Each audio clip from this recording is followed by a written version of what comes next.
నమస్తే, welcome to 99 TV. విదేశాలు వెళ్ళి సంపాదించాలని ప్రతి ఒక్కరు అనుకుంటారు. వెల్ సెటిల్ అవ్వాలని కొందరు, ఫారిన్‌లో జీవించాలని మరికొందరు, అలాగే ఫారిన్‌లో చదువుకోవాలని, ఎంఎస్ చేయాలని, అనుకున్న లక్ష్యాలను చేరుకోవాలని మరికొందరు.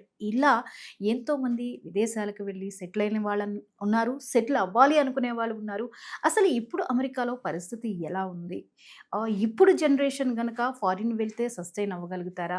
లేరా? అక్కడున్న సిట్యుయేషన్స్ మనకి ఫేవరబుల్‌గా ఉన్నాయా ఇండియన్స్‌కి? లేవా? ఇలాంటి విషయాల మీద మనకి చక్కటి విశ్లేషణ, అలాగే సలహాల్ని, సూచనల్ని అందించడానికి senior technology digital transformation leader, అలాగే Haritha foundation funding member Shri Prasad Kella గారు మనతో ఉన్నారు. వారిని అడిగి తెలుసుకుందాం. నమస్తే ప్రసాద్ గారు. నమస్తే అండి. ఎలా ఉన్నారు సార్? చాలా బాగున్నాను. Yes. 99 టీవీ ప్రేక్షకులందరికీ నమస్కారం. ఎస్ సార్, మీరు ఎన్ఆర్ఐగా ఎప్పటి నుంచో విశేషమైన సేవలు అందిస్తూ అక్కడ భారతీయులు గర్వించేటటువంటి ఒక వ్యక్తిగా మీరున్నారు. సో ప్రసాద్ గారు, ఇప్పుడు జనరేషన్కి ఒక ప్యాషన్ అయింది. ఒకప్పుడు కొద్ది మంది మాత్రమే విదేశాలకు వెళ్ళి సెటిల్ అయ్యేవారు. కానీ ఇప్పుడు చాలామంది యువత వాళ్ళు చదివే చదువు కూడా అదే ఒక లక్ష్యంతో చదువుతున్నారు. నేను విదేశాల్లో సెటిల్ అవ్వాలి, తన కెరియర్ని ఎస్టాబ్లిష్ చేసుకోవాలి అని చెప్పేసి. అయితే ఈ మధ్య కాలంలో చాలా విషయాలు, చాలా మార్పులు చోటు చేసుకుంటున్నాయి. రకరకాల రాజకీయ పరిణామాలు, స్థితిగతులు యూఎస్లో. సో ఇప్పుడు ఎలా ఉండబోతోంది అన్న క్వశ్చన్ చాలామందికి వస్తుంది.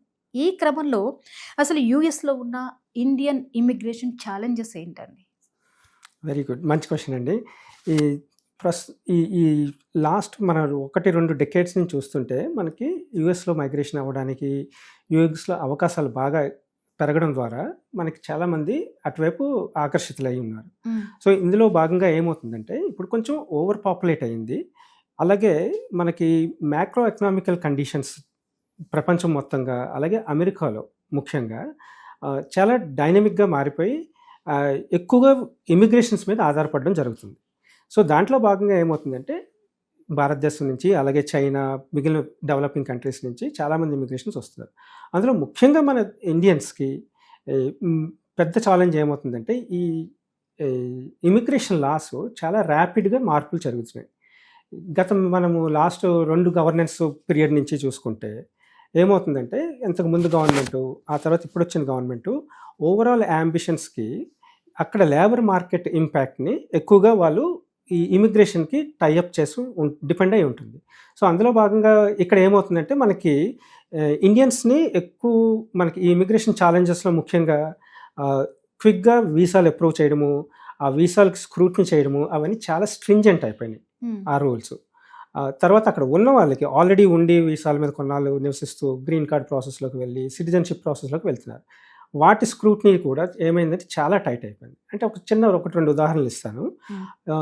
ఉదాహరణకి ఏంటంటే ఇప్పుడు ఈ మధ్య మనం చూస్తున్నాం చాలా రకరకాల యాజిటేషన్స్, అల్లర్లు, ఒపీనియన్స్, చాలా freedom country America. Open minded, అందరు అభిప్రాయాలు వ్యక్తపరచచ్చు. సో ఈ డెమోక్రసీలో ఏమవుతుందంటే ఇప్పుడు పిల్లలు ఇమిగ్రేషన్స్ వచ్చేవాళ్ళు వాళ్ళ అభిప్రాయాలు వితౌట్ ఎనీ డౌట్ ఎక్స్ప్రెస్ చేసుకోవచ్చు. సో అందులో భాగంగా ఏమవుతుంది, ఇప్పుడు ఈ గవర్నమెంట్ ఏం చేస్తుందంటే వాటిల్లోంచి కొన్ని పర్టికులర్ బిట్స్ తీసుకొని ఇమిగ్రేషన్స్ తాలూకా ట్రాక్ రికార్డ్ని ట్రాక్ చేస్తున్నారు సోషల్ మీడియా ద్వారా, మిగిలిన ఎక్స్ప్రెషన్స్ ప్లాట్ఫామ్స్ ద్వారా. వాటిని తీసుకొని అవి ఇమిగ్రేషన్ రూల్స్కి అప్లై చేస్తున్నారు. సో అప్పుడేమవుతుందంటే ఒకరి మీదకి కొన్ని క్రిమినల్ కేసెస్ కానీ రకరకాల కేసెస్ అవి కనిపిస్తాయి. ఈవెన్ స్టూడెంట్స్ యాజిటేషన్స్ కాలేజ్లో స్పీచ్ ఎక్స్ప్రెస్ చేయొచ్చు.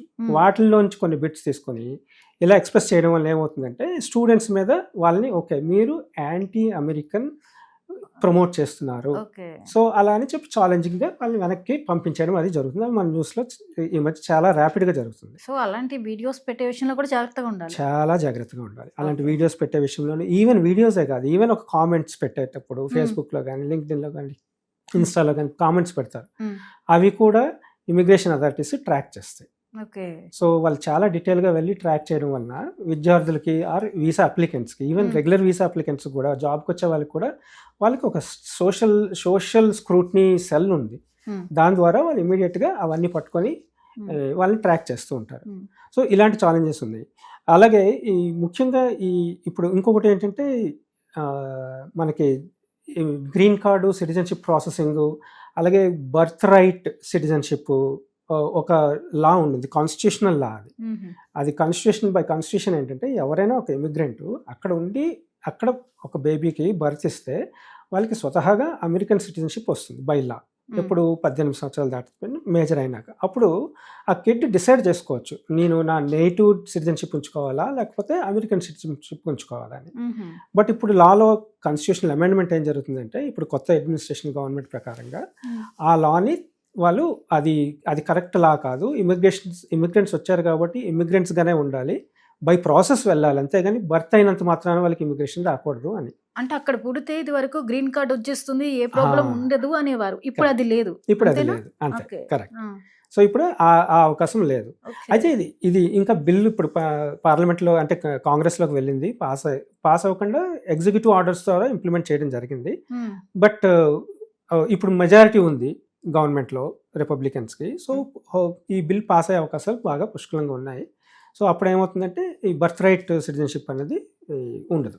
ఓకే, మరి స్టూడెంట్స్ విషయానికి వస్తే ఈ ఛాలెంజెస్ ఎలా ఉంటాయి? Very good question. స్టూడెంట్స్కి ఇప్పుడు చాలా లక్షలాది మంది విద్యార్థులు ఉన్నత చదువులకి విదేశాలకు వెళ్ళి చదువుకోవాలనుకుంటున్నారు, ముఖ్యంగా అమెరికాకి. సో అమెరికాకి వచ్చే స్టూడెంట్స్కి అక్కడ చాలా అవకాశాలు ఉన్నాయి. కాలేజెస్ చాలా ఇంటర్నేషనల్ స్టూడెంట్స్ని ప్రిఫర్ చేస్తాయి. చాలా కాలేజెస్ అమెరికా ఎకానమీ కూడా స్టూడెంట్స్ మీద డిపెండ్ అయి ఉంటుంది. స్టూడెంట్స్ కంట్రిబ్యూట్ చేసే ఫీజు ఏదైతే ఉందో ట్యూషన్ ఫీజెస్ అవిని వాటి మీద ఎకానమీలో అదొక పెద్ద రోల్ ప్లే చేస్తుంది. అలాగే విద్యా అవకాశాల తర్వాత ఇమీడియట్గా ఉద్యోగ అవకాశాలకు వెళ్తుంది. ఉద్యోగ అవకాశాల రిక్వైర్మెంట్ కూడా స్టూడెంట్స్ ద్వారా మీట్ అవుతుంది. అయితే ఇప్పుడు వచ్చిన పెద్ద సమస్య ఏంటంటే స్టూడెంట్స్ ముఖ్యంగా వాళ్ళు దేనికోసమైతే వస్తున్నారో ఆ ముఖ్యమైన ప్రైమరీ ఆబ్జెక్టివ్ని స్టిక్ అవ్వకుండా ఏమవుతుందంటే స్టూడెంట్స్ సెకండరీ ఆబ్జెక్టివ్ మీద ఫోకస్ షిఫ్ట్ చేస్తున్నారు. సెకండరీ ఆబ్జెక్టివ్ ఏంటంటే త్వరగా లైఫ్లో సెటిల్ అయిపోవాలి కాబట్టి ఒక అడిషనల్ ఇన్కమ్ని ప్యారలల్గా సంపాదించుకొని వాళ్ళకి ట్యూషన్స్కి అయిన ఖర్చు, మిగిలిన ఖర్చు, అలాగే ఇంటికి డబ్బులు పంపించడము, వాటి మీద ఫోకస్ చేస్తున్నారు. సో దానివల్ల గవర్నమెంట్ ఏం రూల్ తీసుకొచ్చిందంటే ఇంతకు ముందు వరకు ఏంటంటే చూసి చూడనట్టు వదిలేసేవారు. కానీ దానివల్ల చూసి చూడనట్టు వదిలేయడం వల్ల మనం ఈ పాపులేషన్ చూస్తే మనకి ఎక్కువ మంది స్టూడెంట్స్ చాలా లక్షల్లో వస్తున్నారు. వేరేజ్ ఇప్పుడు గవర్నమెంట్ ఈ ట్రంప్ అడ్మినిస్ట్రేషన్ ఏం చేస్తుందంటే అలా కాదు, మెయిన్ మీరు వచ్చిన ఉద్దేశం ఏంటో దానికే స్టిక్ అయి ఉండాలి. సో దానికే స్టిక్ అయి ఉండాలంటే you are suppose to study as that is your primary goal. So మీరు స్టడీ మీద ఫోకస్ చేయాలి. Part time jobs, unauthorised part time jobs, so అది చాలా ఇంపార్టెంట్ రిక్వైర్మెంట్. ఎందుకంటే ప్రతి స్టూడెంట్కి కొన్ని గంటలు చదువుకోవడానికి గవర్నమెంట్ పర్మిట్ చేస్తుంది. అది కాకుండా ఎడిషనల్ వర్క్ చేస్తారు. అలాగే అన్ఆథరైజ్డ్ వర్క్ చేస్తారు. అన్ఆథరైజ్డ్ వర్క్ అంటే క్యాష్ చేస్తూ ఉంటారు, డైరెక్ట్గా పేరోల్ రన్ చేయకుండా క్యాష్ రూపంలో తీసుకొని, అది అకౌంట్ కాదు. సో అలాంటివి చేయడం తప్పు కాబట్టి వాటి మీద స్క్రూట్నీ పెట్టడం మొదలుపెట్టారు. సో చాలా వాటి మీద ఎంత డీటెయిల్గా వెళ్తున్నారంటే ఇలా స్టూడెంట్స్ ఎక్కడెక్కడ డెన్సిటీస్ ఉన్నాయి మేజర్ నగరాల్లో, షికాగో, డాలస్, న్యూయార్క్ ఇలాంటి సిటీస్లోనూ, అలాగే చిన్న సిటీస్లో కూడా ఒక స్క్వాడ్ని పెట్టారు. ఆ స్క్వాడ్ ఏం చేస్తుందంటే వాళ్ళు స్టూడెంట్స్ ఉన్న డెన్సిటీలు యూనివర్సిటీ ఏరియాలో ఉండి కొంతమంది ర్యాండమ్గా పట్టుకొని వాళ్ళని ఇంటరాగేట్ చేస్తే వాళ్ళు అడిషనల్ వర్క్ చేస్తున్నారు, అన్ఆథరైజ్డ్ వర్క్ చేస్తున్నారు అని తెలుస్తుంది. దానివల్ల వాళ్ళని తిరిగి పంపించేయడం జరుగుతుంది. ఇప్పుడు స్టూడెంట్స్ ఎంతో కష్టపడి తల్లిదండ్రులు డబ్బు చేకూర్చి వాళ్ళు అక్కడికి, ఇది చాలా పెద్ద ప్రాసెస్, స్టూడెంట్ వీసా ప్రాసెస్. ఇవన్నీ చేసుకొని వాళ్ళు అంత దూరం వెళ్ళి ఎన్ని కష్టాలు పడి ఇలాంటి చిన్న మిస్టేక్స్ చేయడం వలన వాళ్ళు ఇబ్బందుల్లో పడి మళ్ళీ వెనక్కి వచ్చేవాల్సి వస్తుంది. వాళ్ళ కెరీర్ అర్ధాంతరంగా ఆగిపోతుంది, మళ్ళీ వాళ్ళు కొత్తగా మొదలు పెట్టాల్సి వస్తుంది. సో ఇది గవర్నమెంట్ పరంగా చూసుకుంటే ఇది గవర్నమెంట్ ఏం చేస్తుందంటే ఇదేమి కొత్త రూల్ కాదు. ఇప్పుడు మనం ఒక పర్పస్ కోసం వెళ్ళాలంటే ఆ పర్పస్కి స్టిక్ అవ్వాలి. కానీ ఇది ఆ పర్పస్ వదిలేసి వేరే పర్పస్ చేయడం వల్ల, వేరే వాటి మీద దృష్టి పెట్టడం వల్ల ఇక్కడ ఇబ్బందులు ఎదుర్కోవాల్సి వస్తుంది. సో అది స్టూడెంట్స్ పరిస్థితి ఇప్పుడు. అందుకే ఈ అన్సర్టనిటీలో చాలా మంది స్టూడెంట్స్ ఇప్పుడు డైలమాలో ఉన్నారు. వాళ్ళు చాలా జాగ్రత్తగా ఆలోచించుకొని వాళ్ళ గోల్ ఏంటి, ఆబ్జెక్టివ్ ఏంటి, తగిన ఏర్పాట్లు అన్ని చూసుకొని ఆలోచించుకొని వెళ్ళాలి. ఎందుకంటే వెళ్ళి అక్కడ ఇబ్బందులు పడకూడదు. ఇప్పుడు మనం చాలా చూస్తూ ఉంటాం, మన తానాల ద్వారా వేరే వేరే సంఘాల ద్వారా చాలా అసిస్టెన్స్ ఇస్తున్నారు. ఎంత అసిస్టెన్స్ ఇచ్చినా, ఎన్ని కౌన్సిలింగ్లు ఎన్ని చేసినా కూడా వాళ్ళు ఒకసారి దొరికారంటే వాళ్ళని అక్కడ ఉన్నవారు డిపోర్ట్ చేసేస్తూ ఉంటారు వెంటనే. ఓకే, అంటే ఇప్పుడు స్టూడెంట్స్ అక్కడికి వచ్చిన తర్వాత ఇంత ముందు వరకు జాబ్ చేసుకున్నారు, ఇప్పుడు చేసుకోవడానికి ఇన్ని రెస్ట్రిక్షన్స్ ఉన్నాయి. అంటే అసలు ఒక స్టూడెంట్ తన విదేశాల్లో విద్యను అభ్యసించాలి అనుకుంటే తన బ్యాకప్ ఎకనామికల్‌గా తను ఒక సెటిల్డ్ అయిన పర్సన్ అయితేనే అక్కడ చదవడానికి వీలుగా ఉంటుందా? అక్కడ కూడా సంపాదించుకొని మనం లైఫ్ లీడ్ చేద్దాము అంటే ఇప్పుడు సిట్యుయేషన్స్ సహకరిస్తాయి, సహకరించవా? కరెక్ట్. అవునండి. ఇది మంచి క్వెషన్ ఇది. చాలామంది స్టూడెంట్స్‌కి ఇందులో క్లారిటీ కావాలి. సో, మొదటిదేంటంటే మనం ఫండింగ్ మనం చేసుకోవాలి. అంటే తల్లిదండ్రులు లేకపోతే మనకిక్కడ ఇండియా నుంచి ఫండింగ్ అది మనం ఏర్పాటు చేసి ప్లాన్ చేసుకొని వెళ్ళాలి. ఓకే. ఇంతకుముందు అందులో ఒక లీనియన్స్ ఉండేదేంటంటే, అంటే ఈ లీనియన్స్ కూడా మనం కల్పించుకున్న లీనియన్స్. ఏంటంటే అక్కడ ప్రభుత్వ రూల్ ప్రకారం, ఇమిగ్రేషన్స్ రూల్ ప్రకారంగా కొన్ని గంటలు పని చేయొచ్చు ప్రతి విద్యార్థి అని ఉంటుంది. వారానికి 20 గంటలు పని చేసుకోవచ్చు. కానీ స్టూడెంట్స్ వారానికి 20 గంటలు పనిచేస్తే అది ఆ వచ్చే ఇన్కమ్ కంట వారానికి 60 గంటలు, 70 గంటలు, 80 గంటలు పనిచేస్తే చాలా ఎక్కువ ఇన్కమ్ వస్తుంది. దానికి అలవాటు పడి స్టూడెంట్స్ ఏం చేస్తున్నారంటే ఈ రూల్ని వైలేట్ చేస్తున్నారు. ఓకే. ఇది వైలేట్ చేయడం వల్ల ఇప్పుడు సమస్యలు వస్తాయి. అదే వాళ్ళు ప్రాపర్‌గా ప్లాన్ చేసుకుంటే, అంటే ఇక్కడ స్టూడెంట్స్ చాలామంది ఇంట్లో డబ్బులు లేని వాళ్ళు కూడా మనకి బ్యాంక్స్ ద్వారా లోన్లు తీసుకొని రావడము, ఆ లోన్లు రీపే చేసుకోవడము ఒక ప్రాసెస్ ఉంటుంది. 5 సంవత్సరాల లోన్ తీయొచ్చు, 10 సంవత్సరాల లోన్ క్లియర్ చేస్తాం ఇలాగ. కానీ ఈ షార్ట్ కట్ మనీకి అలవాటయ్యి ఏం చేస్తున్నారంటే ఆ లోన్‌ని సంవత్సరంలోనే తీర్చేద్దామని దాని మీద ఫోకస్ చేసి 2, 3 పార్ట్ టైమ్ జాబులు చేస్తున్నారు. ఇల్లీగల్ జాబులు చేస్తున్నారు. అలా చేయడం వల్ల ఈ సమస్యలన్నీ ఎక్కువ ఉత్పన్నమవుతున్నాయి. ఓకే. ఇకపోతే మరి ఎంప్లాయీస్ వర్క్ వీసా గురించి కూడా చాలా ఇబ్బందులు పడుతున్నారు అనే విషయాలు వింటూ ఉన్నాం. అసలు ఏంటి? ఏం జరుగుతుంది? ఎందుకు ఇన్ని ప్రాబ్లమ్స్ ఫేస్ చేస్తున్నారు? అవునండి. ఎంప్లాయీస్ కూడా ఇదే సమస్యలు ఎంప్లాయీస్ కూడా ఉన్నాయి. ఎంప్లాయీస్ దగ్గర కూడా బాటమ్ లైన్ ఇక్కడికే వస్తుంది. అంటే ఏంటంటే ఎంప్లాయీస్ వీసా H1 వీసా ఉంది ఉదాహరణకి. H1 వీసా ఏంటి? ఎక్స్‌పీరియన్స్డ్ స్కిల్డ్ వర్క్ ఫోర్స్ కోసం డిజైన్ చేసిన H1 వీసా.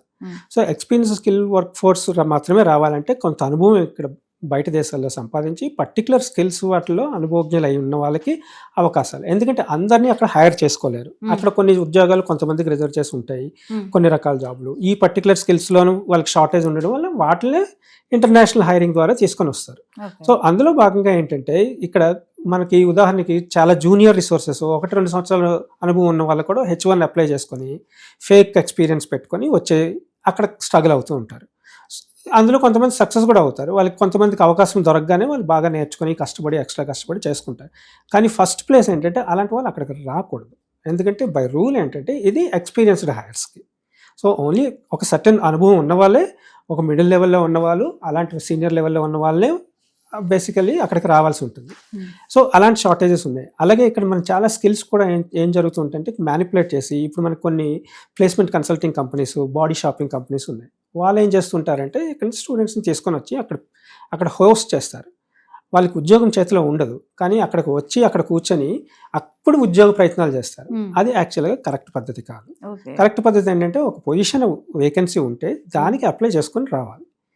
సో, ఆ పొజిషన్ లేకుండా ఇలా చేసి తీసుకురావడం వల్ల అక్కడ స్టూడెంట్స్ అందరూ కూర్చొని అప్పుడు జాబ్లు వెతుక్కోవాలి. సో, వాళ్ళు అది రైట్ ఫిట్ కాదు. అంటే రూల్ ప్రకారంగా అలా చేయకూడదు. సో, ఇలాంటి సమస్యల వల్ల ఏమవుతుందంటే ఇప్పుడు అదే కాకుండా దాని వెనకతల ఓవరాల్గా ఇవన్నిటికీ ఇంకొక ఇది ఇంపార్టెంట్ ఏంటంటే డిపెండెన్సీ మనకి ఎకానమీ మందగించడం వల్ల ఉద్యోగ అవకాశాలు తగ్గుతున్నాయి. ఉద్యోగ అవకాశాలు తగ్గుతున్నప్పుడు కాంపిటీషన్ పెరుగుతుంది. ఆల్రెడీ చాలామంది ముందు నుంచి ఉన్నవాళ్ళు ఒక 5 సంవత్సరాల అనుభవం ఉన్న ఉద్యోగానికి ఇప్పుడు 15-20 సంవత్సరాల ఎక్స్పీరియన్స్ ఉన్న వాళ్ళు కూడా అప్లై చేస్తున్నారు. సో, కంపెనీలు ఏం చేస్తాయంటే ఎక్స్పీరియన్స్ ఉన్న వాళ్ళని తీసుకుంటాయి. సో, ఈ 5 సంవత్సరాల అనుభవం ఉన్న వాళ్ళకి ఉద్యోగం వచ్చే అవకాశం చాలా నేరోగా తగ్గుతుంది. సో, ఇలాంటి ఇబ్బందులు ఉన్నాయి. అలాగనే ఈ H1లు అవి మనం ఎక్స్టెన్షన్ చేయడం అని, లేకపోతే ప్రాపర్గా బ్యాక్గ్రౌండ్ చెక్స్ జరుగుతాయి.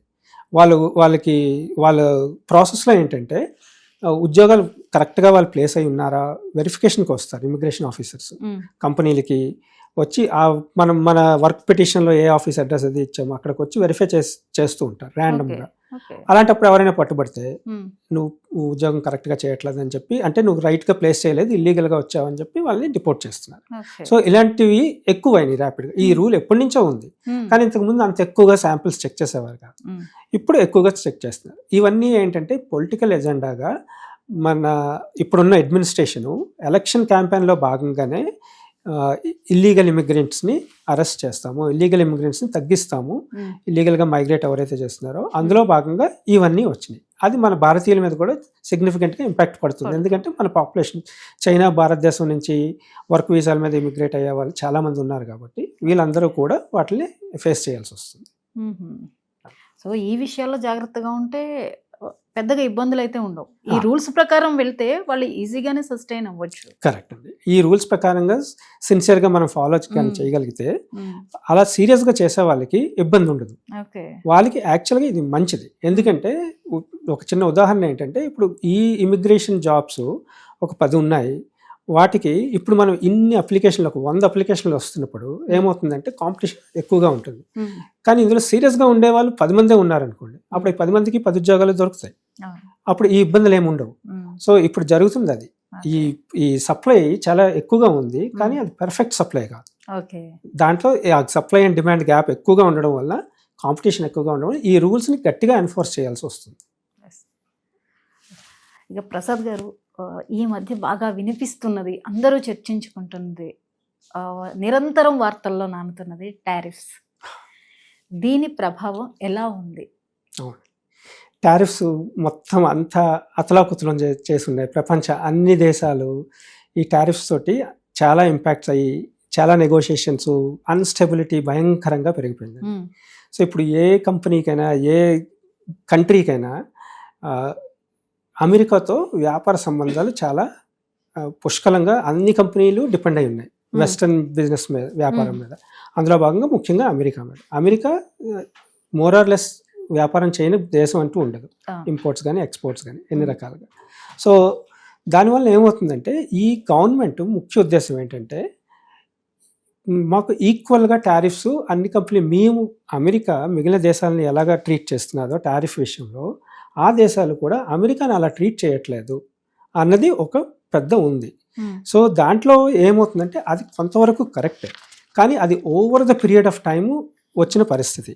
సో ఇందులో ఏమైందంటే ఇప్పుడు అమెరికా ఉదాహరణకు ఒక వస్తువు మీద భారతదేశంతో ఒక టారిఫ్లో ఒక 5% 10% టారిఫ్ భారతదేశానికి విధిస్తే, అమెరికా ప్రొడక్ట్స్ ఇండియాలో ఇంపోర్ట్ అయ్యేటప్పుడు వాటి మీద 60% 70% టారిఫ్స్ ఉండేటప్పుడు అది పెద్ద వేరియేషన్. సో ఇప్పుడు ట్రంప్ గవర్నమెంట్ ఏం చేస్తుందంటే, మేము మీకు ఓన్లీ 10% 5% టారిఫ్ ఇస్తున్నప్పుడు మీరు మాకు 60% 70% టారిఫ్ ఎందుకు ఇస్తున్నారు, మేము కూడా అంతే చేస్తామని చెప్పి ప్రతి కంట్రీ టారిఫ్స్ని పుష్కలంగా పెంచేశారు. సో ఇదేంటంటే బేసిక్గా అమెరికాకి ఇన్కమ్, టారిఫ్ ఇన్కమ్ పెరుగుతుంది, ఎకానమీ పెరుగుతుంది అనే ఉద్దేశం ఒకటి. రెండోది ఇద్దరు ఈక్వల్గా ఉండాలి అని. కానీ అది సాధ్యం కాదు. ఇప్పుడు మన భారతదేశమే ఉదాహరణకు తీసుకుంటే, భారతదేశంలో ఉన్న పరిస్థితులకు అనుగుణంగా ఇది అండర్ డెవలపింగ్ కంట్రీ, అది developed country. So developed country, under developed country ఈక్వల్గా టారిఫ్స్ని భరించలేవు. కానీ ఆయన ఉద్దేశం ఏంటంటే, లేదు నేను ఎంత టారిఫ్ మీకు విధిస్తున్నానో మీరు కూడా నాకు అంతే విధించాలి, అలాగే నేను మిమ్మల్ని ఎన్ని ప్రొడక్ట్స్లో అలౌ చేస్తున్నానో మమ్మల్ని కూడా అన్ని ప్రొడక్ట్స్లో అలౌ చేయాలి, మాకు ఎందుకు రిస్ట్రిక్షన్ పెడుతున్నారు అని చెప్పి అది చాలా దృఢంగా గట్టిగా పుష్ చేస్తున్నారు. సో దీనివల్ల ఏమవుతుందంటే ఈ కంట్రీస్ అవి సస్టైన్ చేయలేవు. ఉదాహరణకి మన దగ్గర అగ్రికల్చరల్ ప్రొడక్ట్స్ ఉన్నాయి. అగ్రికల్చర్ ప్రొడక్ట్స్ భారతదేశం 70% 80% అగ్రికల్చరల్ మీద బేస్ అయి ఉన్న కంట్రీ. సో ఇందులోకి ఫారిన్ నేషన్స్ కానీ వచ్చి ఇంపోర్ట్స్ ప్రొడక్ట్స్ చేస్తే ఇక్కడ మన రైతులకి ఇబ్బంది జరుగుతుంది. అందుకని ఏం చేస్తున్నారు, ఆ ఏరియాని మేము ఎక్స్పోర్ట్స్ ఇంపోర్ట్స్కి అనుమతి చేసుకుంటాం కానీ ఇంపోర్ట్స్కి అవన్నీ రానివ్వము అని ప్రొటెక్ట్ చేసి పెట్టుకున్నారు. అది భారతదేశ పాలసీ. కానీ అక్కడ సర్కార్ ఏం చేస్తుందంటే, అక్కడ అమెరికన్ సర్కారు ప్రస్తుతానికి మేము మిమ్మల్ని అలౌ చేస్తున్నాం కానీ మమ్మల్ని కూడా అగ్రికల్చర్ ప్రొడక్ట్స్ని ఎక్స్పోర్ట్ చేయనివ్వండి అని పట్టుకొచ్చింది. అదే మనకు టారిఫ్ నెగోషియేషన్స్ ఇప్పుడు జరుగుతున్నాయి. గత 2-3 సంవత్సరాలు జరుగుతున్నాయి కానీ ఒక కొలిక్కి రావట్లేదు. సో ఇవి ఇప్పుడు అలాగే మన డైమండ్ ఇండస్ట్రీ అనేది ఇండస్ట్రీ ఉంది. డైమండ్స్ భారతదేశం చాలా ఉత్పత్తి చేస్తాం. అమెరికాకి చాలా పెద్ద మార్కెట్ భారతదేశానికి. ప్రాసెస్డ్ డైమండ్స్ తీసుకొని వస్తాము, ఇక్కడ ప్రాసెస్ జరుగుతాయి, అవి అక్కడికి అమెరికా పంపిస్తాం. ఇప్పుడు ఆ డైమండ్ వర్తకులు అందరూ చాలా ఇబ్బందులు ఉన్నారు. ఇప్పుడు ఈ 50% టారిఫ్ రీసెంట్గా ఏదైతే ఇంపోజ్ చేశారో దానివల్ల చాలా చిన్న చిన్న డైమండ్ వర్తకులు వాళ్ళ వ్యాపారాలన్నీ మూతపడి ఉన్నాయి. సో ఇది ఎన్నాళ్ళు జరుగుతుంది? దీనికి ఇప్పుడు లేటెస్ట్ ఏంటంటే, మన భారతదేశానికి సంబంధించి మాట్లాడుతున్నాను. లేటెస్ట్ ఏంటంటే నిన్న మొన్న ట్రంప్ ఒక ట్వీట్ చేశారు. మళ్ళీ ఆయన పాజిటివ్ ఎక్స్ప్రెషన్ చేశారు. మోదీ నా మంచి ఫ్రెండ్, నేను మళ్ళీ మన టారిఫ్ నెగోషియేషన్స్ మళ్ళీ మనం రీబిల్డ్ చేద్దాం. జూన్లో ఆప్ చేసి పెట్టేశారు. ఆ జూన్ నుంచి ఇప్పటి వరకు ఏమీ జరగలేదు. ఎందుకంటే ఈ డిఫరెన్స్ ఆఫ్ ఒపీనియన్స్ ఎక్కువ అవ్వడం వల్ల రకరకాల అన్నీ యాడ్ అయి ఉన్నాయి దానికి. మన భారతదేశ పాకిస్తాన్ యుద్ధంలో ఇదే కానివ్వండి, రష్యన్ ఆయిల్లో కొనొద్దని ఇంపోజ్ చేయడం కానివ్వండి, ఇలాంటివన్నీ. నెగోషియేషన్స్లో మీరు మోదీ చాలా టఫ్ నెగోషియేటర్ అని నేను చాలాసార్లు మెన్షన్ చేశారు. సో ఇవన్నీ చూసుకుంటే మనకి ఇప్పుడు కొంచెం టఫ్ టైమే నడుస్తుంది. హవెవర్ ఆయన మళ్ళీ నిన్న ట్వీట్లో ఎక్స్ప్రెస్ చేసిందంటే నేను మళ్ళీ మోదీ గారికి ఫోన్ చేసి మాట్లాడతాను, టారిఫ్స్ రీఇనిషియేట్ చేద్దాం, డిస్కషన్స్ ఒక దీనికి వద్దామని. ఎందుకంటే భారతదేశం చాలా ప్రపంచంలో ఇంపార్టెంట్ రోల్ ప్లే చేస్తుంది. జీడిపి వైజ్గా చూసుకున్నా, సైజులో చూసుకున్నా మనం నెంబర్ 4th పొజిషన్లో ఉన్నాం. జర్మనీ, చైనా తర్వాత అమెరికా తర్వాత మనదే స్థానం. సో మనం నెక్స్ట్ 10-15 సంవత్సరాల్లో నెంబర్ 3 పొజిషన్కి వెళ్ళే అవకాశంలో ఆ అంబిషన్తో వెళ్తుంది. సో ఇలాంటి దేశాన్ని నెగ్లెక్ట్ చేయడం కష్టం. అలాగే మనకి ఏషియాలో భారతదేశం చాలా ఇంపార్టెంట్ రోల్ ప్లే చేస్తుంది, చైనాతో పాటుగా ఈక్వల్గా. కానీ చైనా కమ్యూనిస్ట్ కంట్రీ, ఇది డెమోక్రటిక్ కంట్రీ. సో డెమోక్రటిక్ కంట్రీతో వ్యాపార సంబంధాలు అవి చేసుకోవడము అవన్నీ చాలా సులువుగా ఉంటుంది. సో దాని మీద భారతదేశం మీద చాలా డిపెండెన్సీ ఉంది. అలాగే భారతదేశానికి కూడా అమెరికా మీద డిపెండెన్సీ ఉంది. సో ఈ టారిఫ్ విషయాలు హోప్ఫుల్లీ అతి త్వరలో ఒక మ్యూచువల్ అండర్స్టాండింగ్ వస్తాయని అందరం కోరుకోవాలి. ఇకపోతే ఇప్పుడు అగ్రరాజ్యం గురించి గొప్పగా చెప్పుకున్న ఇప్పటి వరకు, అగ్రరాజ్యం అంటేనే మనకు అందులోనే ఆ పిలుపులోనే మనం చెప్తున్నాం ఆ దేశం యొక్క పొజిషన్ ఏంటి అనేది. అయితే ఇప్పుడు అమెరికా ఆర్థిక మాంద్యంలోకి వెళ్ళిపోతుంది, అవునా కాదా? ఆ సిచ్యువేషన్ ఉందా? అవునండి, దాని మీద యాక్చువల్గా డిఫరెంట్ ఒపీనియన్స్ ఉన్నాయండి. కొన్ని అనలిస్ట్ ఫర్మ్స్ చెప్తున్నది ఏంటంటే ఆల్రెడీ ఆర్థిక మాంద్యంలోకి వెళ్ళిందని. కొన్ని అనలిస్ట్ ఫర్మ్స్ చెప్తున్నవి ఏంటంటే లేదు, వెళ్ళలేదు, కానీ త్వరలో వెళ్ళబోతుంది అని. So different parameters, different opinions ఉన్నాయి. బట్ కొన్ని ఇండికేషన్స్ చూపిస్తున్నవి ఏంటంటే మందగించింది, ఆర్థిక మాంద్యం కొంతవరకు మందగించింది. దీన్ని కాకపోతే ఈ గవర్నమెంట్ కొన్ని పాలసీల ద్వారా, కొన్ని ఇంటర్వెన్షన్స్ ద్వారా దాన్ని ప్రొలాంగ్ చేస్తుంది. అంటే ఆర్థిక మాంద్యంలోకి పడిపోకుండా హోల్డ్ చేస్తుంది అని కొంత థియరీ ఉంది. అయితే ఒకటి యాజ్ ఎ కామన్ మ్యాన్గా మనకు కనిపిస్తుంది ఏంటంటే, మనకి ఇమీడియట్గా కనిపిస్తుంది అంటే ధరలు ఎలా పెరుగుతున్నాయి. సో డెఫినెట్గా ఈ ధరలు ఈ మధ్యకాలంలో గత 2 సంవత్సరాల నుంచి, ఇన్ఫ్యాక్ట్ కోవిడ్ టైం నుంచి ధరలు బాగా పెరిగాయి. దానికి డిమాండ్ అండ్ సప్లై గ్యాప్లు వచ్చినాయి. తర్వాత అలాగే ఇంటర్నేషనల్ ఎకనామిక్ సిచ్యువేషన్స్, ఈ క్రైసిస్, డిజాస్టర్స్ ఇవన్నీ తోడ్పడినాయి. వాటితో పాటు ఈ టారిఫ్స్ దాన్ని ఇంకా పెంచేసింది. ఇప్పుడు ఈ చాలా ఇంపోర్ట్స్ చేసుకునేటప్పుడు ఈ టారిఫ్ రేట్ పడితే అది ఎవరు భరించాలి? ఇనిషియల్గా ట్రంప్ సర్కార్ ఏం చేసిందంటే కొంతవరకు ఆ కంపెనీలనే భరించమని చెప్పారు, ఫస్ట్ ఇనిషియల్ 3 months అలా. కానీ వాళ్ళు లాంగ్ టర్మ్లో భరించలేవు కంపెనీలు. సో అల్టిమేట్గా కన్జ్యూమర్ మీదకి వేయాలి. సో కన్జ్యూమర్ మీదకి, పబ్లిక్ మీదే పడుతుంది. సో ధరలు పెరుగుతున్నాయి. అలాగే ఉద్యోగాలు కూడా మందగించాయి. సో ఉద్యోగాలు ఎందుకు మందగించాయంటే, ఇప్పుడు కంపెనీలు ముందుకు వచ్చి పెట్టుబడులు పెట్టవు. ఇలాంటి అన్సర్టనిటీ కండిషన్స్ ఉండేటప్పుడు వాళ్ళు ఎవరైనా కానీ డబ్బు పెట్టరు. సో ఇప్పుడు మనమైనా ఒక ఇల్లు కొనాలి, ఒక స్థలం కొనాలంటే మంచి చూస్తాం, ఇక్కడ పెరుగుతుందా లేదా అని చూస్తాం. అదే పద్ధతిలో కంపెనీస్ కూడా ఇన్వెస్ట్మెంట్స్ చేయవు, ఎక్స్పాన్షన్ ప్లాన్స్ కానీ అవన్నీ హోల్డ్ చేసి పెట్టుకుంటాయి. సో ఇప్పుడు వాటి వలన కొత్త ఉద్యోగాలు క్రియేట్ అవ్వట్లేదు. అలాగే ఈ ఎవ్రీ ఇయర్ స్టూడెంట్స్ ఎంతమంది పాస్ అవుట్ అవుతున్నారు, ఇమిగ్రెంట్స్ వస్తున్నారు, అలాగే లోకల్ సిటిజన్స్ ఉంటారు. సో వీళ్ళందరూ సప్లై పెరిగిపోతుంది, ఉపాధి అవకాశాలు తగ్గిపోయి ఉన్నాయి. వాటి వల్ల అది కూడా ఒక ఇండికేటర్, అన్ఎంప్లాయ్మెంట్ రేట్ పెరుగుతుంది. సో ఈ ఇండికేటర్స్, అలాగే ఇంట్రెస్ట్, లోన్లు, అవి వ్యాపార సంబంధించినవి, అలాగే పర్సనల్ లోన్స్ చూసుకున్నా కానీ ఆ ఇంట్రెస్ట్ రేట్లు అవి కూడా పెరుగుతున్నాయి. సో ఇవన్నీ ఏంటంటే ఇండికేషన్ ఆల్రెడీ వెళ్తుందని.